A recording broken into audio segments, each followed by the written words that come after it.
a cúpula dos BRICS na Rússia traz para a gente dois assuntos importantes. A expansão, que nós já iremos mencionar, mas antes, um dos focos ali de Moscou é evidenciar no debate internacional que a Rússia não está excluída do mundo, digamos assim. Em decorrência da Rússia sofrer sanções econômicas em decorrência da guerra com a Ucrânia e coisa do gênero, nós temos a Rússia sofrendo uma série de sanções. Inclusive, uma das sanções é a exclusão da Rússia do sistema internacional de pagamentos bancários, no caso, o SWIFT. Ou seja, a Rússia está excluída do sistema internacional de pagamentos, créditos e finanças, enfim. Ao mesmo tempo, o BRICS discute, de modo bastante curioso, uma alternativa ao sistema internacional, do dólar, do Bretton Woods e coisa do gênero, não é?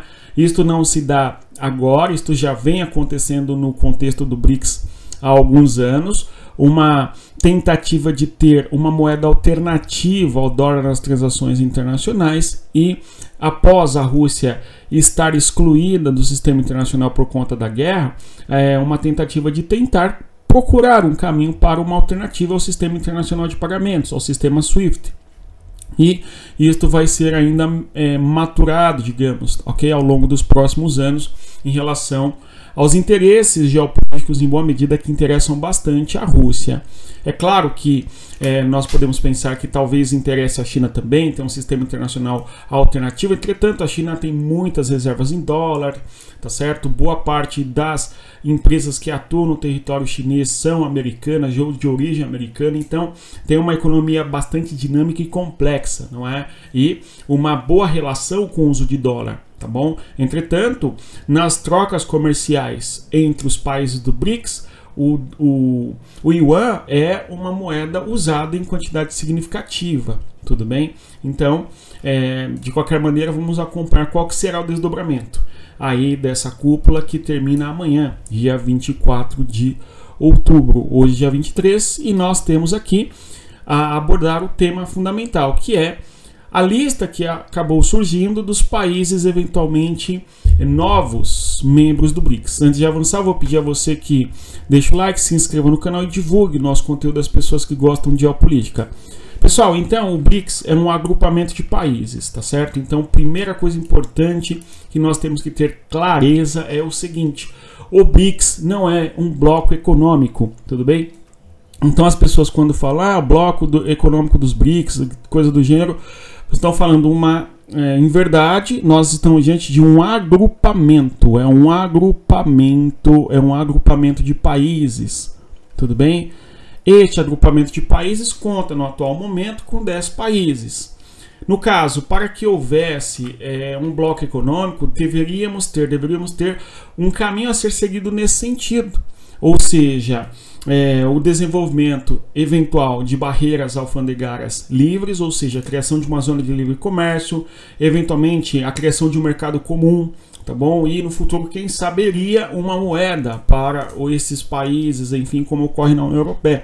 Entretanto, o BRICS está muito longe disso, muito longe, assim, anos-luz, ok? De modo que é um agrupamento de países que tem, sim, a importância de ter economias emergentes, aí sim, onde se você pretende investir no mercado internacional, onde se investirá? Na China, na Índia, eventualmente no Brasil, porque são territórios que têm uma potencialidade econômica muito grande, tá? E nasceu com 5 países, e no ano passado nós tivemos aí a expansão para outros 5. Em especial países que têm grandes reservas de petróleo. Então, aquela característica do BRICS de ser país de grande extensão territorial, que tem muitos recursos naturais, embora não seja um bloco econômico, criou um banco para financiar e emprestar recursos para países pobres, menos desenvolvidos, justamente enquanto alternativa ao Fundo Monetário Internacional e ao Banco Mundial, ok?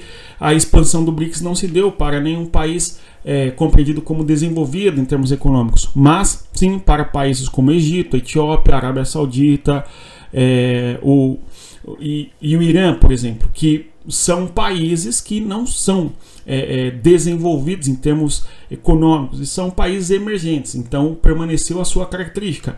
E pela lista que sai agora aí de 13 países eventualmente a serem convidados amanhã para não serem membros permanentes dos BRICS, membros plenos, mas sim países associados, num grau inferior em relação à participação do Brasil ou da África do Sul, enfim, no território dos BRICS, tudo bem? Então esses países que entrarão agora para o BRICS são países que não terão o mesmo peso e importância dentro deste agrupamento de países. Outra coisa importante que nós temos que deixar claro, o BRICS não é, além de não ser um bloco econômico, também não é uma aliança militar.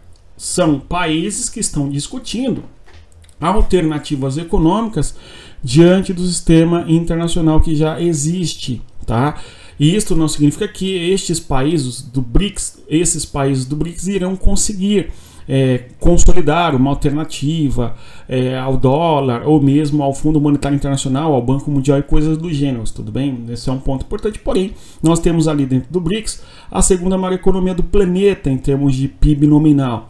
É o caso da China e, consequentemente, isso traz um peso considerável para o BRICS, tá? E mais ainda, a China busca rivalizar com os Estados Unidos em várias áreas, conforme nós sabemos. Mas não é o caso aqui. O caso nosso é observarmos aí, eventualmente, a expansão do BRICS para outros territórios. Veja como várias regiões do planeta, caso entre 13 novos países do BRICS, estariam presentes, né, em várias regiões do planeta. Nós temos que a África é um continente onde já há 3 BRICS, tudo bem? E se eventualmente entrar para o BRICS, a Nigéria, economia pulsante no continente africano, junto com a África do Sul e com o Egito, as 3 maiores economias africanas, tá? Além disso, a Argélia, em boa medida, isso evidencia uma perda mais profunda ainda da influência da França no continente da África, tudo bem? Então nós vemos aí na cor vermelha, destaco para vocês o território da Nigéria no continente africano, conforme podemos observar aqui onde aponta esta seta, e aqui este outro país ali na chamada África francófica, onde nós temos a Argélia, que eventualmente pode fazer parte do BRICS aí a partir deste ano. E um outro país aqui, o país de Uganda. Então seriam 3 esses países africanos para fazer parte do BRICS, caso seja, de fato, os mais importantes países da África em termos de economia estariam presentes no BRICS. Vamos acompanhar. Agora, chama a atenção a posição geográfica aqui, ó, do sudeste da Ásia. Nós temos a Indonésia. Aliás, a Indonésia já faz parte do Banco dos BRICS, tudo bem? Para que o país faça parte do Banco dos BRICS, ele não precisa necessariamente fazer parte do BRICS. É o caso da Nigéria ou mesmo do Egito, que agora sim é BRICS, mas não era BRICS e já participava do Banco dos BRICS, assim como o Uruguai, tá? Enfim, de qualquer maneira, nós temos aí a Indonésia, o 4º país mais populoso do mundo na Ásia, que eventualmente pode ser convidado para ser um membro associado dos BRICS. Além disso, nós temos o território do Vietnã aqui, o território da Tailândia e o território da Malásia, tá certo? Então seriam aí 4 países do sudeste da Ásia a fazerem parte do BRICS, tudo bem? E olhando aqui para a América Latina, o Brasil teria vetado a Venezuela, conforme nós comentamos aí, inclusive ontem. Entretanto, Cuba saiu na lista aí de possível país a ser associado do BRICS, tudo bem? Cuba, economicamente, é um país bem difícil, certo? Agregaria em que exatamente? A posição geoestratégica, tá certo? Isto, de certa maneira, fortaleceria o BRICS no que se refere à posição geográfica de alianças, ok? Em posições estratégicas. A adesão, por exemplo, da Etiópia no BRICS no ano passado e do Egito foi justamente ter aliados importantes do BRICS no norte da África, em especial naquela localidade, tá certo? Conforme nós até fizemos vídeos aqui no nosso canal observando a importância da posição geoestratégica desses territórios, tá? Além dos recursos naturais. No caso de Cuba, seria muito mais uma posição geográfica estratégica do que exatamente uma importância econômica para os BRICS, tudo bem? Bem, então avançando aí, olhando no nosso mapa, nós temos o caso de Belarus, ok? Aliado fiel do Putin até a última, né, hora, fronteiriço, tá certo? E por fim o território da Turquia, este país aqui que se localiza no Oriente Médio, entre a Europa e a Ásia. Então nós teríamos uma ampliação da área do BRICS e certamente da população. Resta saber se tais países realmente irão fazer parte do BRICS. Conforme acontecer, nós iremos analisar qual que é a importância geopolítica de cada um desses países, assim como nós fizemos aqui no nosso canal, a importância geopolítica da Etiópia, do Egito e também dos países do Oriente Médio quando eles entraram para o BRICS lá em 2023. Vamos acompanhar. Outros países podem aparecer na lista e serem convocados para fazerem parte do BRICS enquanto associados e não mais enquanto membros plenos. Pelo menos é este o debate que nós temos no horizonte, tudo bem? Agora, vale mencionar que o ministro das Relações Exteriores do Brasil, o Mauro Vieira, comentou que não está descartado a Venezuela fora do BRICS necessariamente. Mais ainda, para o Putin, seria importante a Venezuela dentro dos BRICS, mas não sabemos exatamente como vai se desdobrar tal situação até amanhã. Tá? Vamos continuar acompanhando. Se você chegou até aqui, eu agradeço a presença. Reitero, dê uma olhada no nosso material de estudos. O link está na descrição do nosso vídeo. Um e-book feito para você que quer aprender em profundidade geografia. Deixar de ser um bocó dizendo não, porque o BRICS é um bloco econômico. Desculpa, bloco econômico é bem diferente do que é o BRICS em termos de integração econômica. Tá?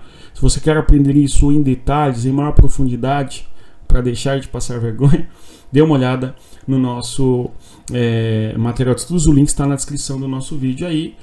Respeita a geografia, deixa o like e divulga o conteúdo. Até mais. Tchau, pessoal.